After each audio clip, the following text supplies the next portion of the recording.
entre le temps où vous recevez la prophétie et l'accomplissement, il y a parfois un long chemin à suivre.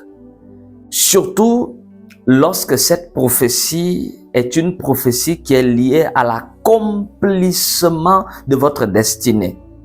Et dans cette vidéo, je vous parlerai en profondeur de ces choses. Raison pour laquelle beaucoup de personnes ont reçu certaines prophéties et quelque part, ils se disent que Dieu n'a pas pu accomplir cela ou tout simplement que peut-être la prophétie n'était pas vraie. Écoute-moi dans cette vidéo attentivement, je vais te faire comprendre quelque chose que tu n'avais pas compris depuis longtemps. On y va. Shalom à toi, que Dieu te bénisse, que sa grâce et sa faveur soient sur ta vie. Si c'est ta première fois de me suivre, je suis loin de l'Éternel, le Major Prophète Frédéric. C'est encore un immense plaisir pour moi de partager ces moments précieux avec vous. Frères et sœurs, nous allons regarder quelque chose dans le livre de Exode chapitre 3 à partir du verset 7.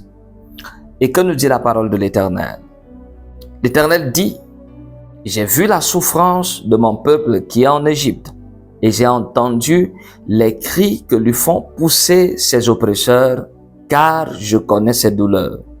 Je suis descendu pour le délivrer de la main des Égyptiens, et pour le faire monter dans ce pays, dans un bon et vaste pays, dans un pays où coule le lait et le miel, dans les lieux qu'habitent les Cananéens, les Hétiens, les Amoréens, les Phérésiens, les Éphiens et les Jébusiens.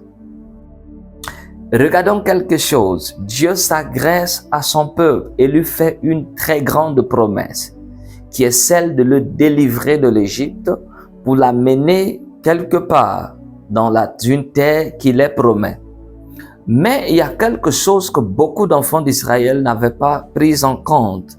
C'est que entre l'accomplissement, entre la prophétie à l'instant où la prophétie était donnée et l'accomplissement de cette prophétie, il y avait un chemin périlleux à emprunter avant de pouvoir savourer le lait et le miel qui leur étaient promis.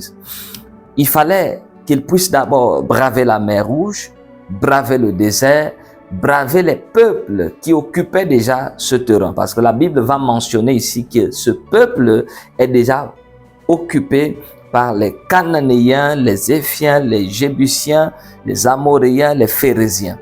Ça veut dire que le peuple de Dieu, pour pouvoir posséder cette terre, pour pouvoir profiter de ce lait et du miel dont l'Éternel Dieu leur avait promis, il y avait quelque chose à faire. Il fallait d'abord combattre les peuples qui étaient déjà là.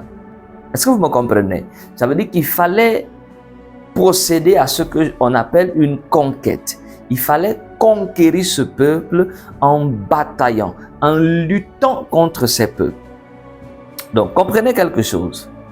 Lorsque Dieu vous fait une promesse, ou alors lorsque vous recevez une prophétie, parfois la chose la plus écrasante, c'est qu'après avoir reçu cette prophétie, les choses deviennent parfois plus difficiles, plus compliquées. Pourquoi? Parce que dans chaque prophétie, dans chaque destinée, il y a ce qu'on appelle des ennemis de la destinée. Il y a ce que j'appelle des forces d'opposition. Il y a des esprits, des entités spirituelles et même des humains qui vont se lever dans le but de t'empêcher pour que jamais tu ne puisses réaliser ou alors que tu ne puisses atteindre l'accomplissement de ta destinée prophétique. Donc, il faut que tu aies déjà cela dans ta conscience. Que oui, j'ai une prophétie sur ma vie. Il y a des personnes qui chantent tous les jours, il y a une prophétie sur ma vie, je ne peux pas échouer. Non, il faut que tu saches qu'il y a une prophétie sur ta vie. Mais si tu ne batailles pas, tu risques d'échouer. Suis-moi attentivement. Est-ce que tu sais que presque toutes ces personnes qui ont quitté l'Égypte pour Canaan, la plupart des personnes ne sont pas arrivées? Oui, beaucoup ne sont pas arrivés. Dieu peut te promettre quelque chose. Dieu peut te donner une prophétie, surtout comme je l'ai dit au début, une prophétie qui est liée à l'accomplissement de ta destinée. Si tu ne te positionnes pas bien, tu peux mourir sans voir l'accomplissement de cette prophétie, sans voir l'accomplissement de cette promesse. Donc, sache que lorsque Dieu te promet quelque chose, il y a une position, une posture que tu dois prendre. Donc voilà, c'est cela. Que Dieu te bénisse, que sa grâce et sa faveur soient sur toi. Tu as besoin de suivi de prières, de conseils spirituels. Tu as besoin de suivi de prières, de consultations prophétiques. Je reste à votre disposition.